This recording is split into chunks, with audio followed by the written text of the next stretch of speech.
Hi, my name is Peggy LaPointe, and this is Talking Trash, a Green Tips podcast, a chance for me to dive into the world of environmental issues by talking to people in business, government, and nonprofits, folks knee-deep in the field of sustainability.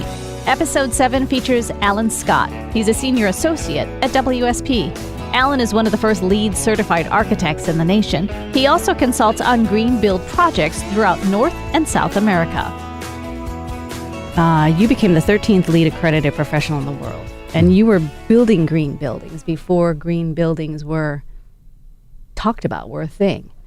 Was that always something that you were thinking about when you were going to school, or did you sort of come to that interest and passion going along early in your career? Yeah, it's a good question. It was something I found and lost and found again. Yeah. When I was a teenager and actually decided that I wanted to be an architect when I grew up, I was very interested in solar energy was coming into vogue, and it was not that long after the first Earth Day, and so I was very enthused about that and thinking about how that would integrate into architecture. At the time I went to architecture school, there was two very influential professors who I still keep in touch with today, who helped foster that interest, but overall the focus in architecture was very different, and it became even more so after I got out of school and started working in the real world. Yeah. And so I was doing conventional design projects that weren't really focused on whatever you might have called sustainability at that time. Right. I actually had the opportunity to do a discussion course through the Northwest Earth Institute, and it kind of opened up some opportunities to think about this idea of personal responsibility for the planet and the well-being of the planet. And at the same time, I was very involved in various environmental campaigns around protecting old-growth forests and things like that. And I reached this point of cognitive dissonance where I was, during the day, working on projects that might have been specifying tropical hardwoods for wood paneling, and in the evenings and weekends working on protecting forests, and it just didn't. It was a discordant moment. And so from that point forward, I started educating myself and becoming re-engaged and more passionate about integrating that into my career. At the time that you were a student down in Eugene, did they have a program specifically around sustainability, or did you just have some professors who were interested in that and added that to sort of their curriculum? It was just professors who added that to their curriculum. Yeah. It was John Reynolds and Charlie Brown were two professors who co-taught a environmental control systems class, which could be really boring for architects because it's focused on engineering for systems for buildings, air conditioning and heating and cooling and things like that. But they introduced elements about solar design and passive ventilation and other aspects and had us think about those issues. Yeah. So they interjected that into what could have been a rather dry technical curriculum, but it wasn't sprinkled throughout the rest of the education and other classes and design studios.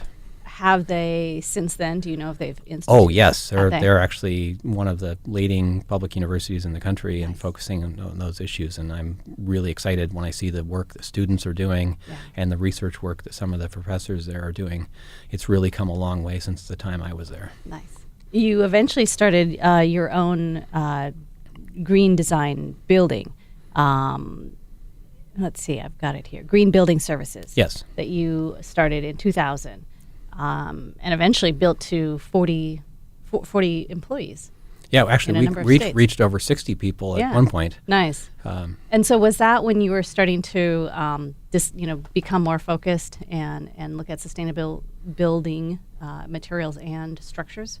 Yes, I saw a fantastic opportunity to help transform the industry. Yeah. And while I enjoyed being an architect in the traditional practice, it was nice to step out and actually work with multiple architecture firms and developers and building owners and guide their process and elevate their focus on sustainability. Well, you've spoken all over the North and South America on green building design. Was this about the time that you were starting to do that? I think that started in 2000, but a lot of especially the international work started around 2005. Yeah. And later, and I even did the first, what I understand was the first green building workshop in Russia. I saw that. I was like, okay, interesting, because most of the other work was, like I said, North and South America, and then Russia pops up. I'm like, okay. How did that go over, by the way? It went well. Did it? Yeah. Yeah. What year was that? That was 2011. Okay. And I went there in January, or February. It was very cold. Very cold. Since that time, you moved on to a number of different jobs, and you are now a senior associate at WSP. What are you doing there? Some of the same things. I'm still working with LEED certification for buildings as a consultant to architects, but I'm also doing some other interesting work, working with public agencies to help them integrate sustainability into the processes that they use to develop, define and develop projects.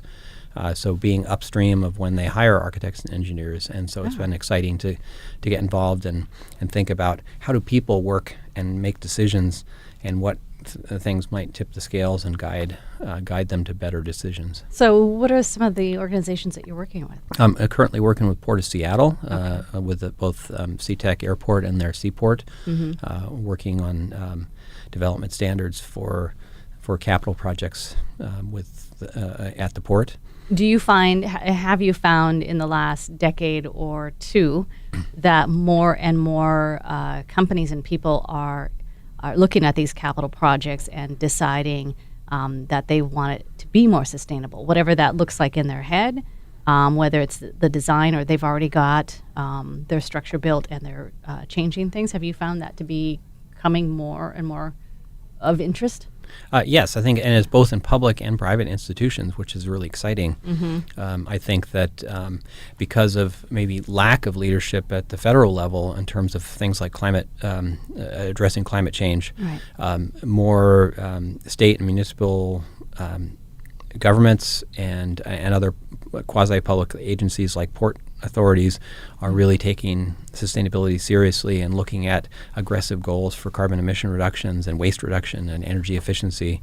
And at the same time, also corporate America is stepping forward and thinking about how can we take a leadership role, not just because it's good marketing, but because it's good for business. They're reducing their operating expenses. They're improving the environment for their employees. They're protecting their business interests long going to say, preserving the planet also preserves future business. Right. It has many reasons behind it. Some strictly for the environment, and some self-preservation. Yes.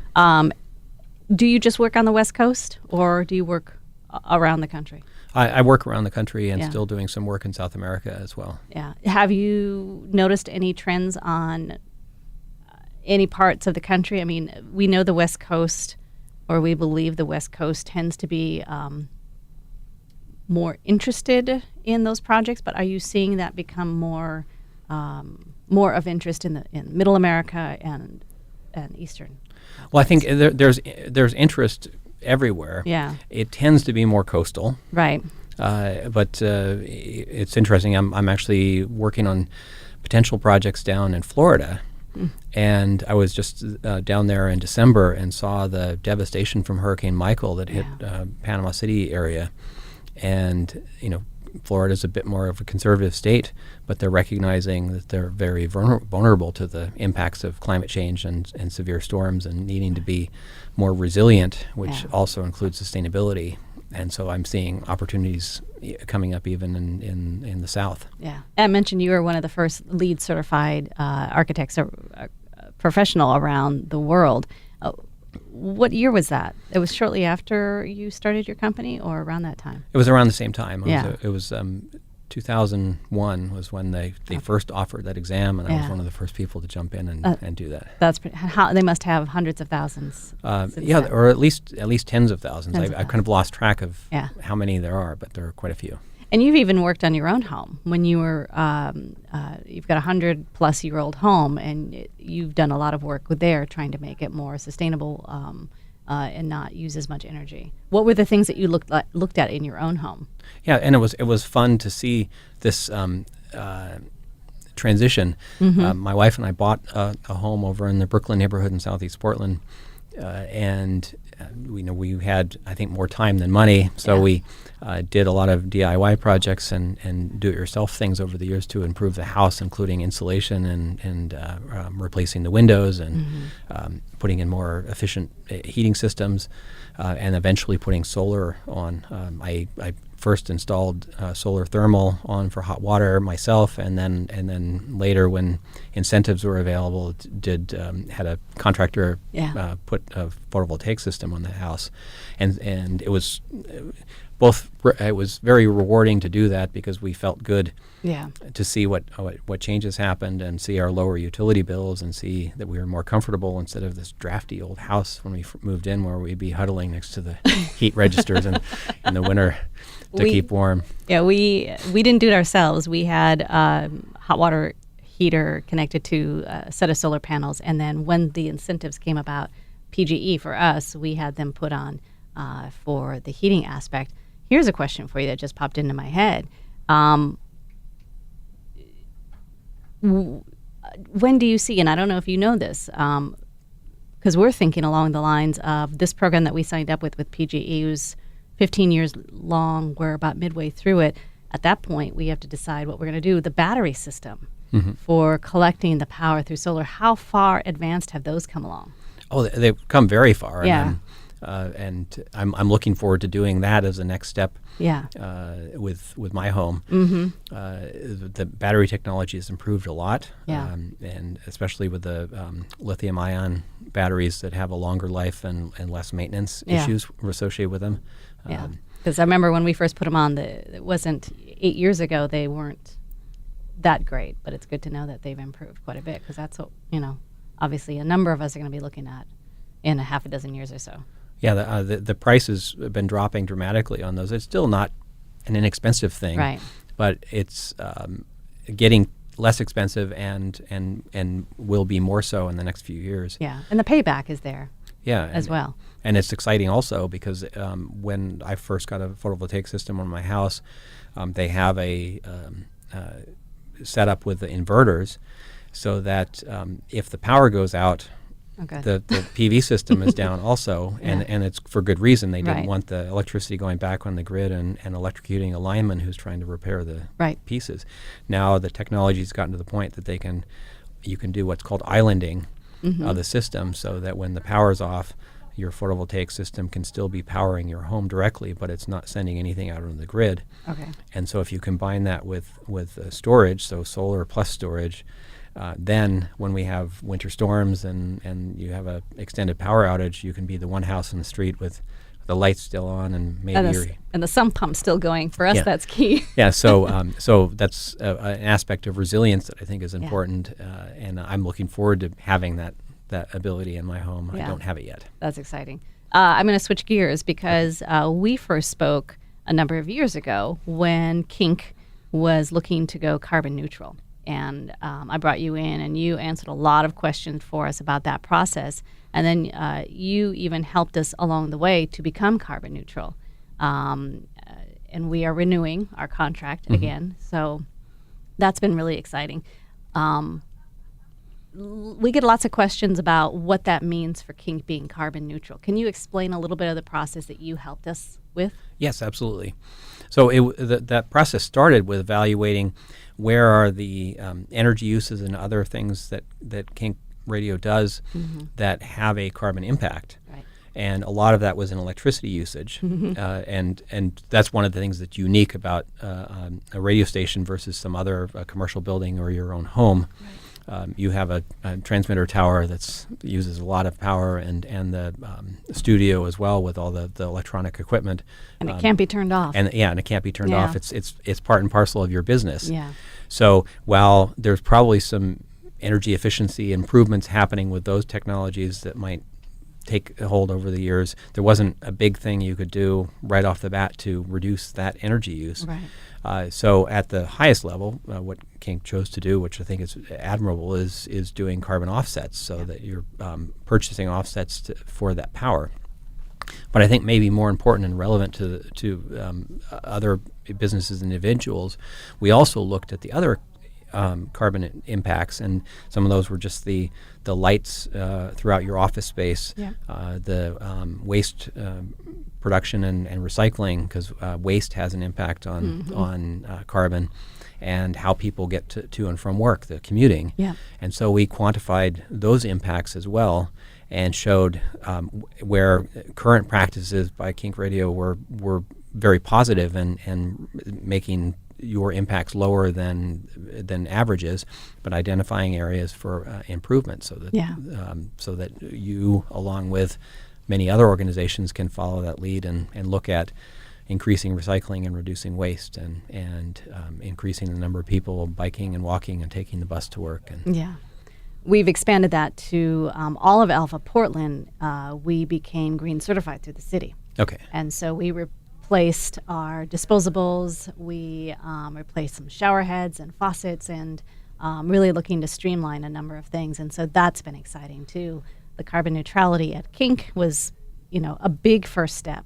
But then also greening all of Alpha has been fun, and getting folks on board and getting excited about it has been fun here as well.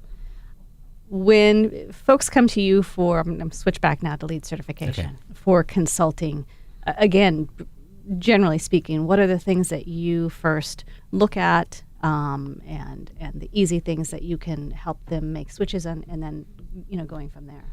Yeah, a couple of things I look at first. One is what are the drivers and motivations for their interest in that, and those range for a lot of things. Some of it is a direct interest in reducing their environmental impacts. Sometimes it's focused on employee health and well-being and productivity. Sometimes there might be some financial mechanisms that are important, reducing operating costs or increasing the attractiveness of a building to tenants and occupants. So attracting and retaining tenants and the people in the building, being able to attract talent. So all of those are potential motivators. And so look at what are those things that are most important for them in making decisions, and then also looking at where are their points of impact. Where is it in energy or water or waste or some combination of those things. And so you look at where both the low-hanging fruit and the opportunities for innovation are. And then usually finding out where the sweet spot is, where are those points you can leverage to further their goals, right, and reduce impacts at the same time. And then focus on those things, but we also touch on others and make recommendations. And because certification systems like LEED are comprehensive, you kind of have to think about everything and bring everything along. But you can emphasize the areas where there's the greatest impact and the greatest benefit. Speaking of the building itself, is it easier to I think I know the answer, but maybe not. Is it easier to start off with nothing and go ahead and build the structure, or work with an existing building and create that so that it can be LEED certified? Oh, that's a great question. They both have their pluses and minuses. Right. Sometimes it's great to start with a blank slate and be able to get an orientation correct, so the windows are facing the sun in the right way and not getting too much afternoon heat and things like that. So there's advantages to being able to start from scratch and do it all right. But there also is a lot of benefit in existing buildings, and especially some of the historic ones that were designed before air conditioning existed and before electric lights were common. And so you can kind of go back to the future with reactivating their use of daylight and natural ventilation in those existing buildings, and taking advantage of the thermal mass and things like that to make the building better. Another, I think, important aspect relative to that question is that now that so many things have become more energy efficient, we can get air conditioning and heating and lighting that are much more energy efficient. And those all impact carbon. But the embodied carbon in building materials is becoming a larger and larger chunk of the total carbon impacts of building, because we've driven down the other impacts. Right. And so preserving an existing building and not throwing away the embodied carbon and energy in the building materials is a really positive environmental benefit. Yeah. And so to the extent that we can preserve and bring new life to existing buildings, I kind of get more excited about that. Yeah, I can tell. And what have been some of the more rewarding projects you've worked on? Well, one of the funnest ones I did locally here was the Girding Theater at the Armory for Portland Yes. Center Stage. That's a beautiful renovation. And it was fun. That was a building that was on the National Historic Register, so Right. there were limitations from the Department of Interior standards. And the architects worked very carefully with those standards to make a beautiful building and fit those standards. And we did the same with thinking about sustainability principles. How can we make this building as high performing as possible while preserving the historic character of it? Yeah, and I remember when that was under construction or under renovation, and it's beautiful inside. Well, thank you, Alan, for coming by. Yeah, my pleasure. Thank you for joining me for my conversation with Alan Scott, Senior Associate at WSP and one of the first LEED certified architects in the nation. If you've missed any of the previous podcasts, you can find them at our website at KINK.FM. Be sure to like and subscribe to Talking Trash, a Green Tips podcast, on Apple iTunes or wherever you're listening. Talking Trash is a podcast series featuring people in business, government, and nonprofits, and sometimes just regular folks in the Portland area and around Oregon who are having an impact in the world of sustainability.